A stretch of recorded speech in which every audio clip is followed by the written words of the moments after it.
Seu Marco, seu pai, que foi o número 130 na cadeira do Conselho ali de Economia aqui de São Paulo, né? É um homem que, apesar de ter formação em contabilidade e economia, foi um homem que ficou voltado para os seus negócios. Começou ali vendendo gravata e foi dono do seu negócio. E eu vejo você falando com muita força e com prestando quase uma homenagem ao seu pai, a tudo que ele te ensinou nesse sentido.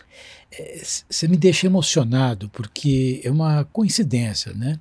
Inclusive por alguns comentários que eu tenho recebido dos meus filhos, que estão numa fase de opção profissional, né? O meu pai, ele era um homem que estava a lutar muito pela sobrevivência, era um filho de imigrantes, ele teve o privilégio de poder estudar, meus avós foram pessoas muito dedicadas, né? E imagina você chegar num país não sabendo como se comunicar, não sabendo como pedir um copo de água, né?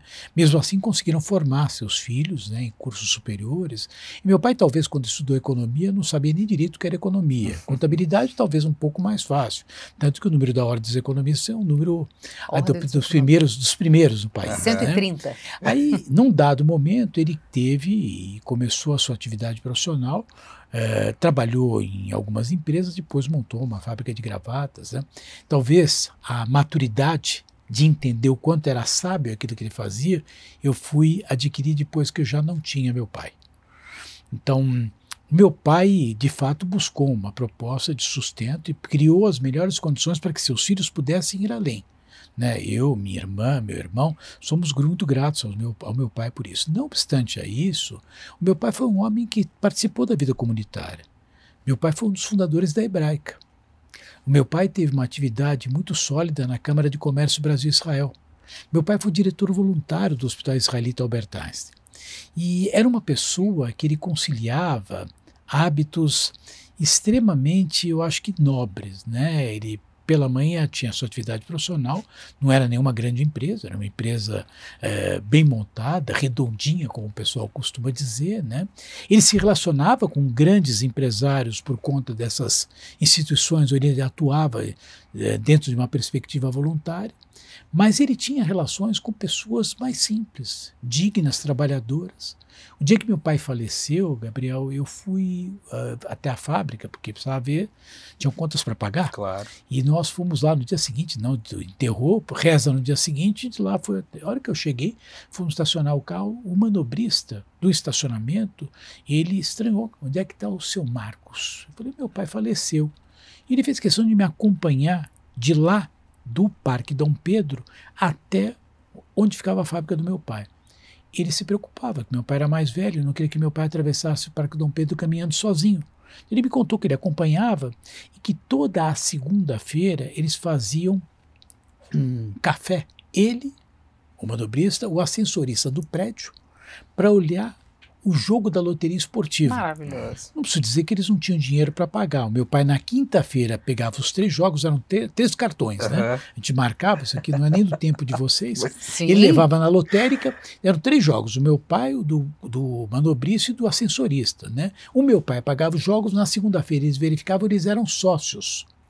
Então, eu acho que essa capacidade, essa habilidade de um relacionamento com empresários que tinham um papel significativo, inclusive na economia do país, posso até citar exemplos, Leon Pfeffer era um deles, e o relacionamento com pessoas mais simples, né? Talvez o meu pai, através de atitudes, acabou ensinando os filhos a manter o mesmo tipo de comportamento. Então eu fico muito feliz quando meus filhos chegam de viagem ou quando eles descem no carro para a gente ir em algum lugar, que eles dão a mão sistematicamente para o motorista. Eles chegam de viagem, eles cumprimentam todos, né? Como educação é imitação, meu pai ele não viu, eu suponho que eu também devo ter traços dessa natureza, né? Veja bem, seu Marcos até síndico de prédio era, ele não perdia a chance de administrar nada. Ele você está contando algo interessante, ele estava em todas as sociedades, ele participava, ele gostava, ele se sentia útil, né? Ao poder participar de iniciativas que eram iniciativas que não eram remuneradas, não era isso, ele se sentia muito feliz por fazer pelas pessoas.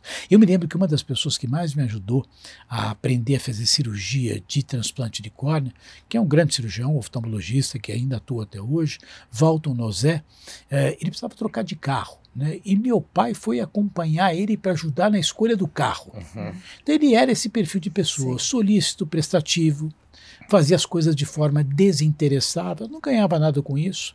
Ele sentia prazer em aproximar pessoas. Né? Isso, de alguma forma, se traduz dentro de um perfil comportamental que alguns falam de habilidade política, habilidade relacional, né? E talvez o que ele tenha dado para mim foi a oportunidade de fazer isso, que ele fazia de uma forma mais simples, num âmbito um pouco mais sofisticado.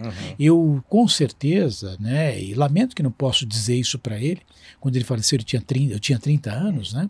Então são 35 anos atrás, né? Eu não tive a chance de falar para ele, mas eu fui perceber o quanto ele era especial hoje, fazendo uma análise daquilo que eu pude fazer, ao ponto de estar hoje aqui conversando com vocês.